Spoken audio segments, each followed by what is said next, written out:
What's up, ladies and gentlemen? Chuck plays Sonic Adventure 2, Part 1, the second game in the Sonic Adventure series, the second game to be ported to a Nintendo system, the second and last game, sadly, on the Sega Dreamcast, and the first time Shadow the Hedgehog is a playable character, and Robotnik is as well. Alright, so we'll take a look at this is the startup page. Takes a few minutes to get going. That's an old file. We'll start a new one up from scratch, and this is pretty much how we'll do it. Let's see. As you can see, there's a bigger main menu, kind of like in Sonic Adventure 1. One player, two player battle, scoreboards for the PSN and Xbox Live ports only, help and options, and downloadable content, which is just putting the Nintendo-based or the GameCube port onto it, so you'd be like Sonic Adventure 2 Battle instead of Sonic Adventure 2. Help and options we'll look at later. Alright, I normally would start off with a dark story, but we're going to start off with a hero story, just to kind of stay with playing as Sonic like I normally do.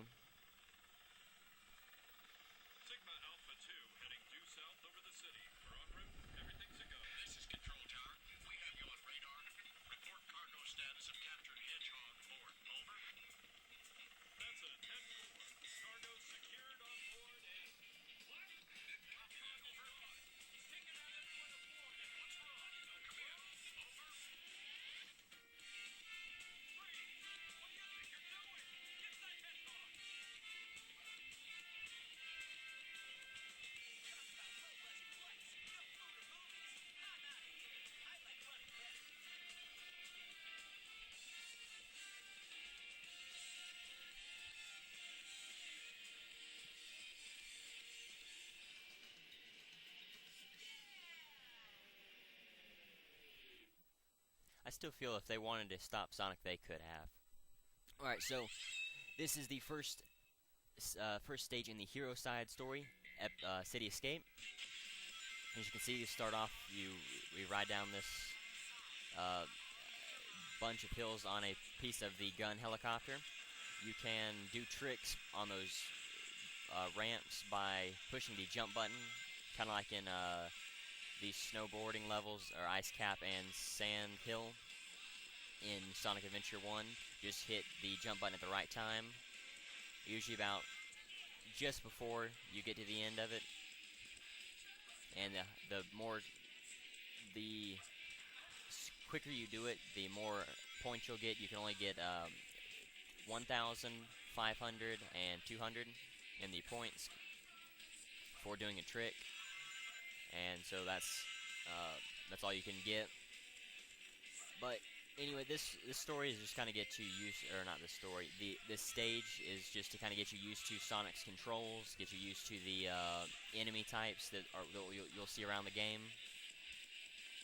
Now there is a secret bunch of rings up right where that last ramp was. But lately I usually get it, but lately I've been having trouble getting it, so just for time reasons I won't fight to try to get it.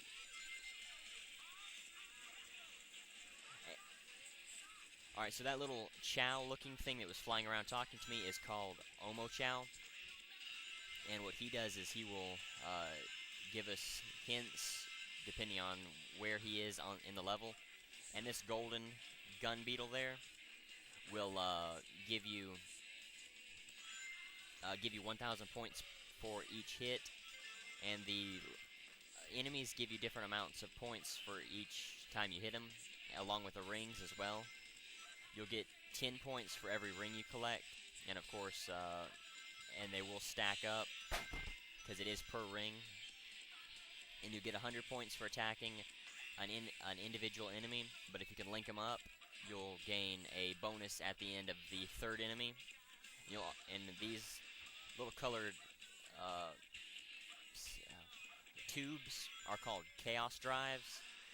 They kind of act like the animals, but aren't as good. But they do benefit the Chow. because like in Sonic Adventure 1, if you give a Chow an animal, you would see a portion of that animal on the Chow, just like here in Sonic 1. But the Chaos Drives will keep a Chow from having any animal body parts on it, and but it won't give it as many. It won't give it as big a stat bonus as an animal would. Alright, so in the Dreamcast version of Sonic Adventure 2, there was Big the Cat made a lot of cameos throughout the levels, and if you notice to the right side of the road, you could see these you could see Big sitting there on the side of the road. It's really quick usually for most of them, and you gotta look really hard to see to be able to see him, and for the most part. But emblems return. They allow us to buy different rarer items in the Chow black market, just like in Sonic Adventure 1 that I sadly failed to show off, but I will in this one. And score actually plays a bigger role in this game. While it doesn't give you I'll show off the black market really quickly, but while score doesn't give you lives or continues, it will, however, show off, or it will give you a ranking at the end. And if you can get every level A rank, you'll get a secret level at the end of the game. Really quickly, this is the Chow Kindergarten, first time we've seen it.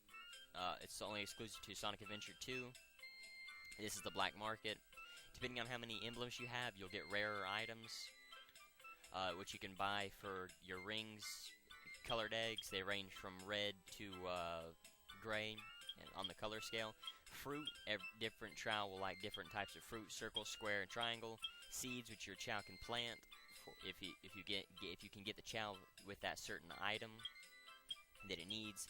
Apples, cardboard boxes, paper bags, pans you can put on their heads, and they'll have different items that you can put on their heads.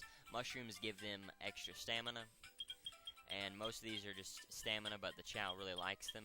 Dark seeds will turn your Chow dark, and there are also hero seeds that will turn your Chow into a hero. You can sell items if you have any, which you can find through Chow egg shells, and different things you can find, fruits and different things. Classroom, Chow can learn different things in here. Principal will tell you different things about the Chow, kind of like the TVs in Sonic Adventure would. The health center just gives you information about your Chow, like what it's good with, what attributes it's good with, say like swimming, running, flying, power, stamina, etc. Fortune teller will name you can name your Chow through there. The naming machine has been taken away. You got to go to the fortune telling house. Now, right off the bat, you don't have these two areas. This is the Dark Chow Garden and the Hero Chow Garden. You don't have these gardens available to you just yet until after you make a Dark and Hero Chow, respectively. But this is the normal Chow Garden that you have right off the bat. I already have some Chow in here, just like I did in Sonic Adventure 1. Let's see, where are these? I was gonna name it Sonic, but then I just decided, well, better not. I don't really see the reason in it, so I never did.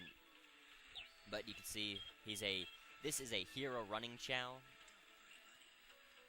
You saw a normal running Chow in Sonic Adventure 1. They are the same in this game. All the Chow look the same, color-wise. That is a dark running Chow. Let's see if I can't get up here without jumping on him. Yeah, this is a dark running Chow. You can see they kind of look like Shadow a little bit, but if you can make the Chow actually look like characters in the game. Let's see, where's that other Chow? I don't want to show. Okay, as you can see, you don't gain too many. About 2. You only gain 2 every time you give a Chow one of these. No, sometimes 3, but you could give the Chow a bird and gain a lot more for 1 than you could a whole bunch of Chaos Drives. So Chaos Drives really aren't that useful unless you want to keep your Chow normal without any body parts on it, without any animal body parts on it. I won't show off the Chow racing and all that right now, but this game also introduced a Chow Karate, which if you do have the PlayStation and Xbox ports, you have to buy through the DLC. But if you enter through that waterfall, you can see the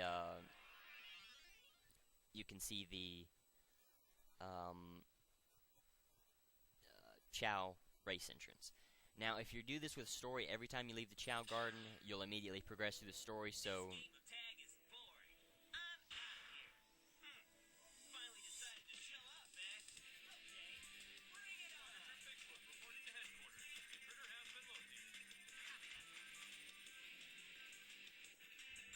you would have to you'd have to do everything you want to before you go into the Chow Garden and like go to the kindergarten or the shop or anything.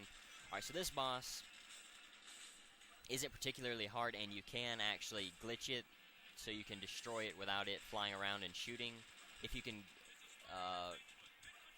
get it, you can only aim at the cockpit to destroy it, kind of like with Robotnik.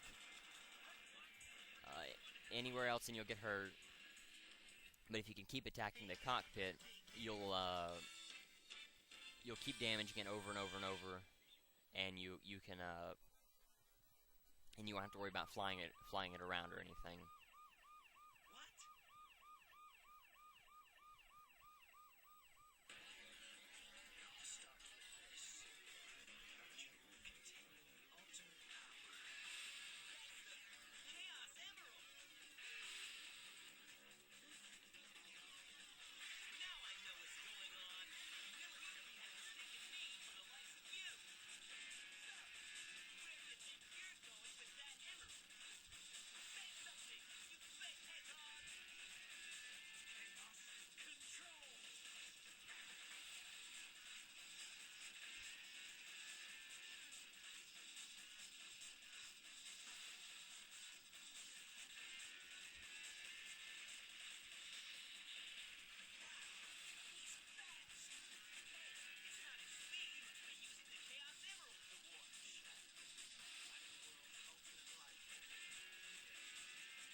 Alright, so that kind of gives us a little bit of the story.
And so, if for whatever reason Knuckles has moved the Master Emerald from the Master Emerald Altar on Angel Island to a desert, and Chaos didn't come popping out of it for whatever reason, but I'm going to have to continue all this later.